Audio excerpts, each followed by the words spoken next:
Magandang gabi po sa inyong lahat, mga minamahal na mga kapatid sa Panginoon. So muli po, papasalamat tayo sa Panginoon na muli po ako makapagbahagi sa inyo ng salita ng Panginoon. Sisimula po tayo sa atin pong pag-aaral sa aklat po ng Psalm 119. Ang sabi po dito, Psalms 119 verses 1 to 8, ang sabi, "Blessed are the undefiled in the way, who walk in the law of the Lord. Blessed are they that keep his testimonies and that seek him with a whole heart. They also do not iniquity, they walk in his ways. Thou hast commanded us to keep thy precepts diligently. O that my ways were directed to keep thy statutes." Verse 6, "Then I shall not be ashamed, when I have respect unto all thy commandments. I will praise thee with uprightness of heart, when I shall have learned thy righteous judgment." Verse 8, "I will keep thy statutes, O forsake me not utterly." Sabi po, o aking tutuparin ang mga palatuntunan mo, o wag mo akong pabayaang lubos. Tayo po muna ay manalangin. Panginoon namin Diyos, maraming salamat. Pupuri ka pa yan, ipapasalamat sa iyo sandaling ito. Kami po'y merong time na makapag-aral na iyong salita, makapakinig, makapanalangin, makalapit, makadulog sa iyo. Samahan mo po kami, dakilang Ama, sa oras na ito. Kayo po nawaan siyang mangusap sa amin, magpala sa amin sa pamamagitan ng iyong mga salita. Ito po ang aming dalangin sa pangalan ni Jesus. Amen. So dito po sa Psalms 119, ang title po ng mensaheng ito na nais kong ibahagi sa inyo, How to Live a Life of Blessing. How to live a life of blessing. Aralin muna po natin itong Psalms 119. Psalms 119 is the longest psalm in the Bible. Meron po siyang 22 stanzas at ito po isang particular na awit. Meron siyang 8 verses per stanzas. Kaya nga po psalm kasing ito po yung awit. Yung first 8 verses na ating binasa ay meron siyang label o meron siyang title na Aleph, kung mababasa ninyo. Nang ibig sabihin that the first word in each verse will begin with the letter Aleph o letter A. Okay? So letter Aleph. Kaya mapansin ninyo, dun sa Psalms 119, sabi, "Blessed be the Lord." O yung word na Aleph ay makikita nyo po ay sa Hebrew word ay para siyang kung basahin siya ay parang A. Okay? So ngayon, nakita natin na yung 176 verses na binubuo nitong 119 na ito ay meron siyang 8 keywords, merong susing mga salita. Ano-ano po ito? Law, yung kautusan, statutes, commandments, precepts, way, word, testimonies, and judgment. Kaya nga po, kapag tiningnan ho natin, inaral natin ito, na dito sa 176 verses na ito ay yung dalawang salita ang nag-a-appear dito sa 172 and 176 at ang tanging talata na excluded ho dito ay yung verses 90, 91, 122, and 132. Okay. So ngayon, dahil dito, itinuturo sa atin nung sumulat po ng aklat ng awit, the book of Psalms 119, how to live a life of blessing. Paano mamuhay sa buhay na pinagpala o buhay na pagpapala, may pagpapala. So kaya kapag tiningnan natin, merong 3 pangunahing kaisipan o aral o mensahe na pwede nating makita sa mga talatang ito na gagabay sa atin, na pwedeng maging gabay natin paano tayo mamuhay ng isang buhay na pinagpala o isang buhay na puspos ng pagpapala. Una sa lahat, we live a life of blessing when we are protected from defilement. yung sabing undefilement, yan yung kasiraan o yung ibig sabihin na yung when we say the word defile, nang ibig sabihin yan ay yung karumihan. Okay? Kaya nga, why is it important to be undefiled? Bakit hindi tayo dapat maging marumi? Bakit dapat lagi tayong maging malinis sa harap ng Panginoon? Kaya yung question na ito, bakit hindi tayo dapat o bakit ba tayo dapat maging maayos at malinis sa harapan ng Panginoon? Kasi pag sinabing to be undefiled is to be full of integrity and full of truth. In other words, pag sinabing undefiled, that is live opposite to the world system. Ibig sabihin, hindi tayo naaapektuhan, hindi tayo nadadala ng sistema ng mundo. Hindi tayo na natatalo ng kaaway, kundi bagkus tayo nagtatagumpay sa kaaway na dyablo at patuloy tayo nagpapatuloy at naglilingkod sa Panginoon. Kaya buon sa talatang 1 hanggang talatang 4, makikita nyo na napakahalaga ng sinabi ng Bible, blessed are undefiled in the way who walk in the way of the Lord. Ibig sabihin, yung bang hindi tayo naiimpluwensyahan ng masamang sistema ng mundo, hindi mas nananaig yung kasalanan, hindi tayo namumuhay sa kasalanan, kundi sabi ng Biblia, mapalad, blessed yung, kaya kapag binasa natin kahit sa Tagalog, makikita nyo ang sabi ng talatang 1, mapalad siyang sakdal sa lakad. Oo, na nagsisilakad sa kautusan ng Panginoon. Yung salitang sakdal ay kapareho yan ng salitang justified. O yung kagaya ng salitang inaring ganap o itinuring na matuwid, itinuring na walang salat, pinatawad sa anumang mga kasalanan.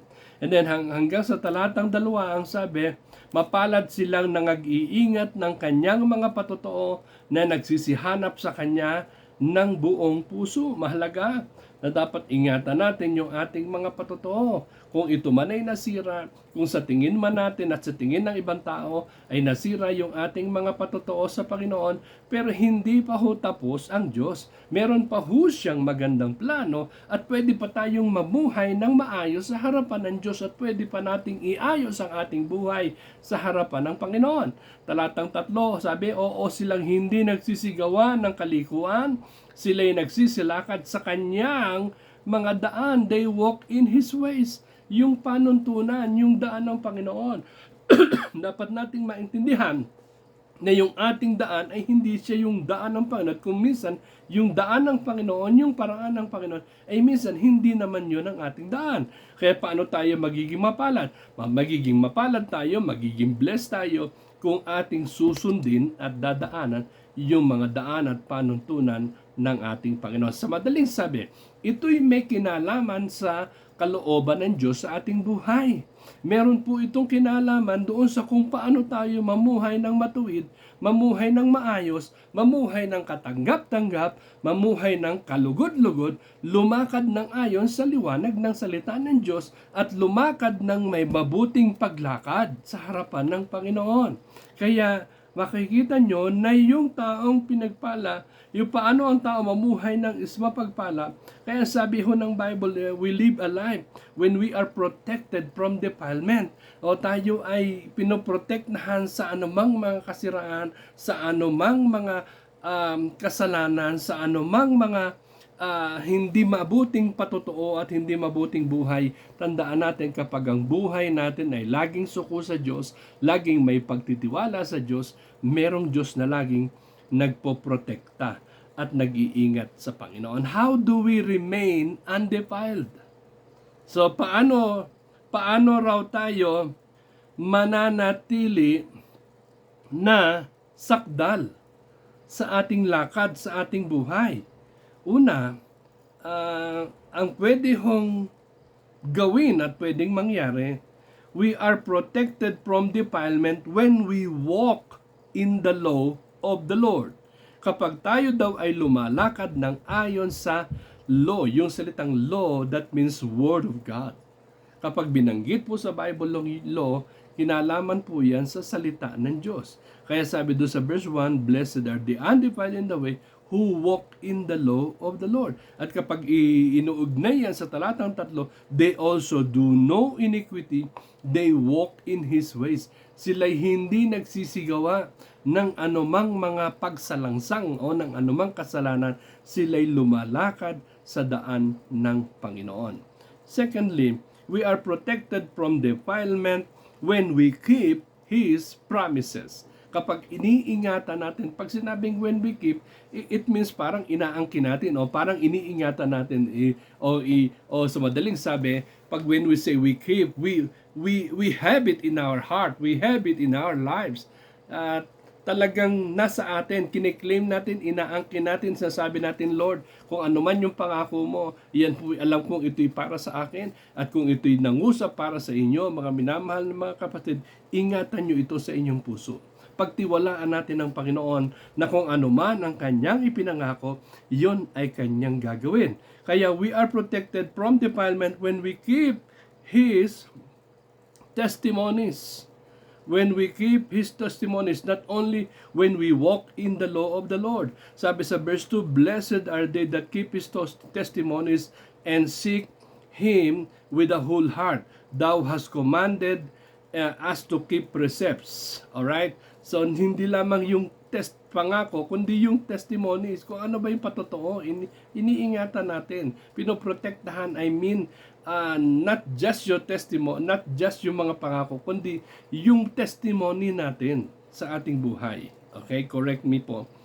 Yung una, when we walk in the way of the Lord. Pangalawa, when we keep His testimonies. Pangatlo, we are protected from defilement when we seek Him with our whole heart. Kapag hinahanap natin siya ng buong puso natin. Sabi ng verse 2, sabi ng verse 2, Blessed are they that keep His testimonies and seek Him with the whole heart. And tanong, paano ba natin hanapin ang Panginoon ng buong puso? That means, we must live a life that is totally surrendered to the Lord, and our heart is open to God. Ang puso natin bukas sa Panginoon, ang puso natin malinis, ang puso natin suko sa harapan ng Panginoon.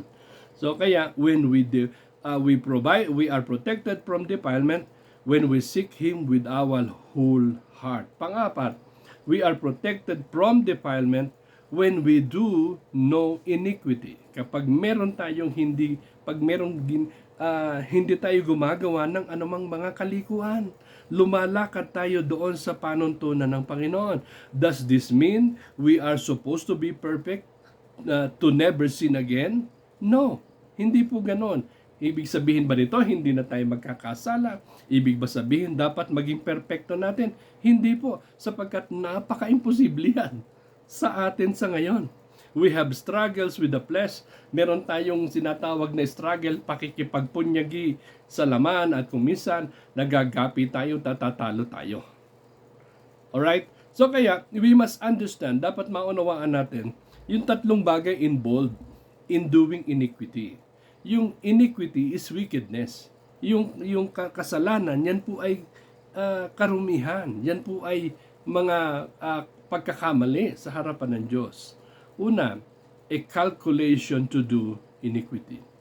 There is purpose, intention, and goal in performing this wickedness. Calculation to do iniquity. Maaring iniisip natin, pinaplano natin, wag na nating isipin kung ano mang kasalanan na alam natin na magdadala sa atin, maghahatid sa atin sa tayo ay manghina, sa tayo ay masira ang ating patotoo, mawasak yung ating buhay, mawasak yung ating tahanan, humina yung ating pananampalataya, mawala yung kagalakan. Wag na nating isipin ang mga bagay na yon. Okay?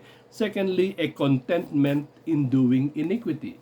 Yung bang parang kontento na tayo na parang wala ng conviction sa puso natin, na parang hindi na tayo nako-convict, na parang para sa atin ay ordinaryo na lang yung paggawa ng isang kamalian at ng isang kasalanan. Hindi ho nararapat ganon. A commitment in doing iniquity will lose our happiness, our delight, our gratification in performing in doing God's word, doing God's will. Wala na tayo sa kalooban ng Diyos. Kaya nga nire-remind tayo ng aklat ng Hebrews kapag binasa ninyo yung Hebrews, yung tinatawag na pleasures of sins. Walang anumang kasalanang hindi magandang sa tingin, hindi masarap sa panlasa. Kaya we should never be content in doing sin, talikuran natin, anumang mga kamalian, kasalanan, anumang maglalayo sa atin sa kalooban ng Panginoon, kailangan talikuran po natin yan. Then pangatlo, in continuance in doing iniquity. Yung hindi tayo dapat mamuhay sa kasalanan, hindi tayo dapat magpatuloy sa kalikuan. We must get ourselves walking, seeking, and keeping ourselves in the Word that we will do no iniquity. Yung bang hindi natin payagang mahirati o manatili tayo sa paggawa ng anumang kalikuan sa paharapan ng Panginoon. And the question, how does that work? Bilang mga mananampalataya, the moment we calculate or purpose to commit iniquity, sa sandali na iniisip natin, pinaplano natin, o gusto nating gawin, o maaring hindi natin makayanan na mapagtagumpayan yung paggawa ng kalikuan, pero ang sabi ng banal na Espiritu, wag, no. Pakinggan natin kung ano ang leading ng banal na Espiritu, kung ano yung gabay ng Panginoon sa atin, kung ano yung sinasabi ng salita ng Diyos, anong iniuutos ng Panginoon, at tandaan natin yung ating alalahanin natin, yung ating katatayuan sa harapan ng Panginoon. Ano ba yung ating posisyon in the sight of God? Inaring ganap tayo, pinatawad na tayo sa ating mga kasalanan, ginawang bagong nilalang, inayos yung buhay natin, kung kaya't, pastor, nagkakamali pa rin naman ako, nakakagawa pa rin naman ako ng kasalanan. Kaya lang, iisipin natin, alalahanin natin, ano ang magiging katatayuan natin sa harapan ng Diyos kapag tayo mamuhay sa anumang kalikuan. Of course, mapapansin nyo, nawawala yung inyong kagalakan.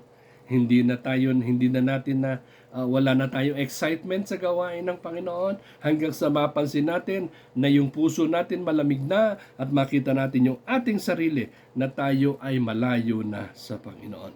Bilang mga mananampalataya, the contentment of iniquity will be replaced by guilt of sin. Nagkakaroon tayo ng guilt. We have been disrespectful to God. Hindi na tayo nagkakaroon ng anumang galang, respeto sa Panginoon. Nawawala na po yung takot sa Diyos. Bakit? Kasi kontento na tayo sa paggawa ng kasalanan. Kaya we live a life of blessing when we are protected from defilement. At sino lang ang makakapagprotekta sa atin dyan? Salita ng Diyos, kalooban ng Diyos, at Espiritu ng Panginoon. Pangalawa po, we are blessed when we pray with direction. Tayo po ay pinagpala at pinagpapala kapag nananalangin tayo ng tamang direksyon. Kaya kapag tinignan natin yung talatang 5 at talatang 6, ang sabi, "Oh, that my ways were directed to keep thy statutes."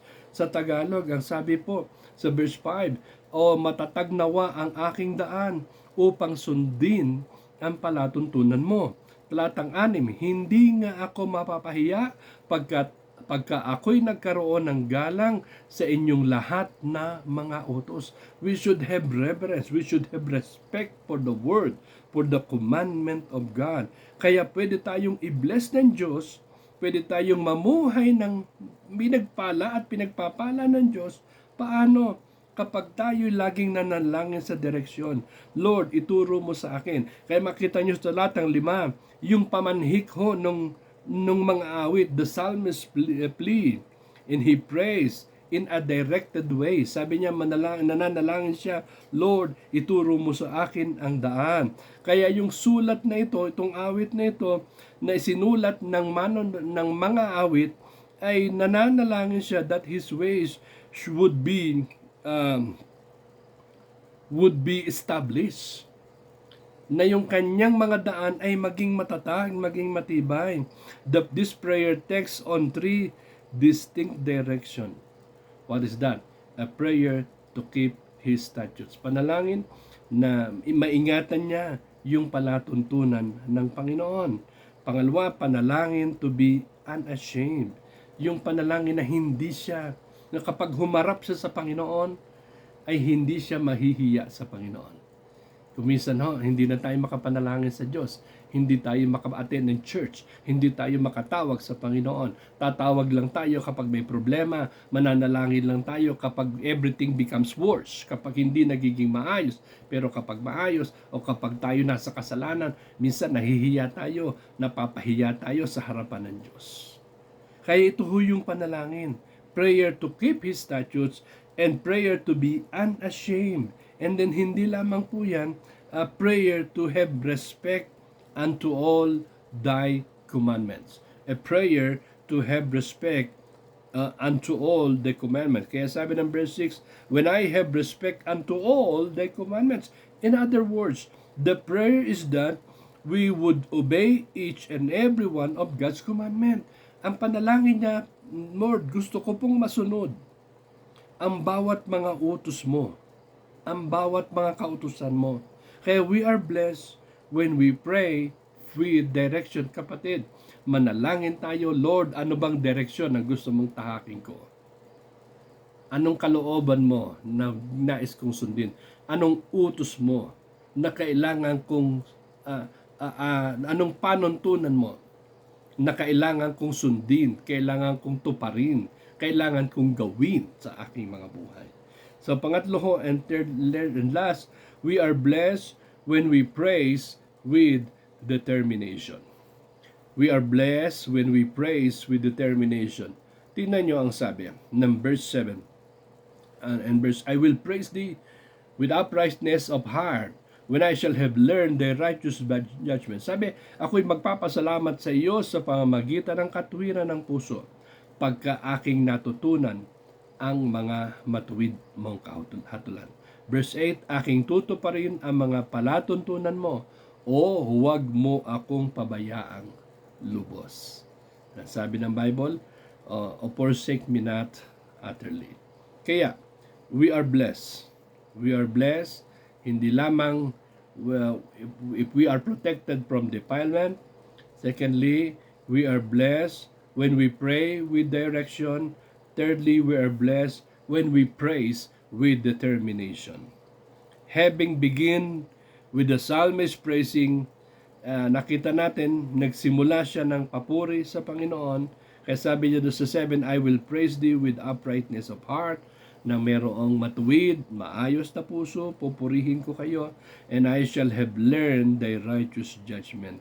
I shall keep thy statutes, o forsake me not. Yung siltang, wag mo akong kalimutan. Forsake mo not utterly, Panginoon. Ito ang sabi ng mga awit.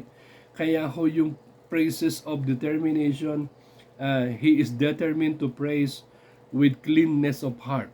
Determined siya na siya ay magpupuri ng merong malinis na puso. Pangalawa, determined to praise with correctness. Magpupuri ng may isabihin ng may kaayusan, tama, may katuwiran. Kaya nga sabi niya, I shall have learned thy righteous judgment. So, pangatlo, he is determined to praise with proper conduct. Tamang kilos, tamang ugali. Sabi niya, ano yung tama? Ano yung correct conduct, tamang pag-uugali, tamang attitude. Sabi niya, I will keep thy statutes. Kaya praise is becoming effective when we live a life that backs it up.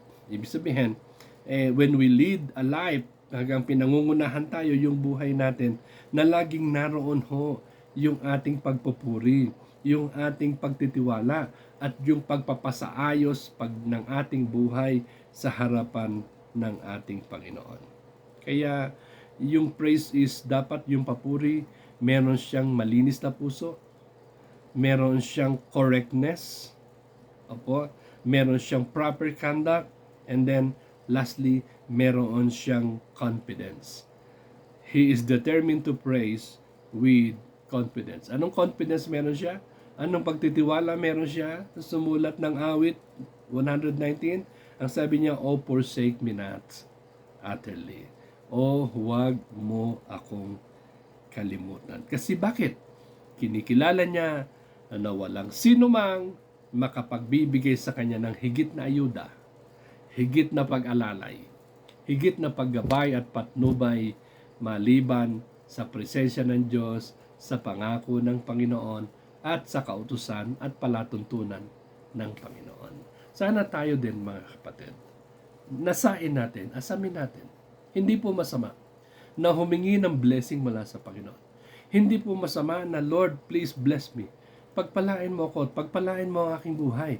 Pero bago tayo pagpalain ng Diyos, may mga kondisyon na kailangang gawin, kailangang masunod batay sa salita ng Diyos. Ito'y kalooban ng Diyos sa ating mga buhay. Ask for God's blessing. Pray for God's blessing. Pray for God's protection. Pray that God will always give us a clean heart. Bigyan tayo ng Diyos ng malinis na puso. Bigyan tayo ng Panginoon ng papuri, ng buhay na laging makapagbibigay ng kaluguran at kapurihan sa ating Panginoon. Magandang gabi po. Pagpalain po nawa kayo ng Panginoon. Nawa, lagi po tayong nasa maayos na kalagayan. Huwag nating kalimutan ang gawain ng Panginoon. Manalangin tayo sa bawat isa at patuloy nating suportahan at samahan ang lahat ng mga ginagamit ng Diyos para sa atin, na para tayo ay lumago sa ating buhay spiritual at tayo ay makalakad, makapamuhay ng maayos, kalugod-lugod, katanggap-tanggap sa harapan ng ating Panginoon. Maraming salamat sa inyong katapatan. Pagpalain nawa tayong lahat ng Panginoon. Ama, salamat po sa iyo ng marami ngayong gabi. Salamat sa iyong salita. Hinihiling ko po na kayo po'y mangusap, gumabay, pumatnubay sa bawat isa sa amin, Panginoon.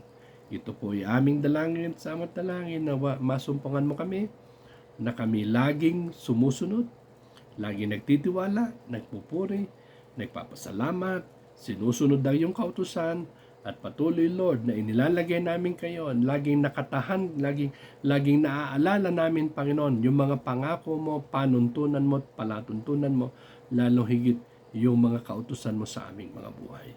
Salamat po ng marami. Ito po ang aming dalangin sa pangalan ni Jesus. Amen at amen. Magandang gabi po. God bless you all.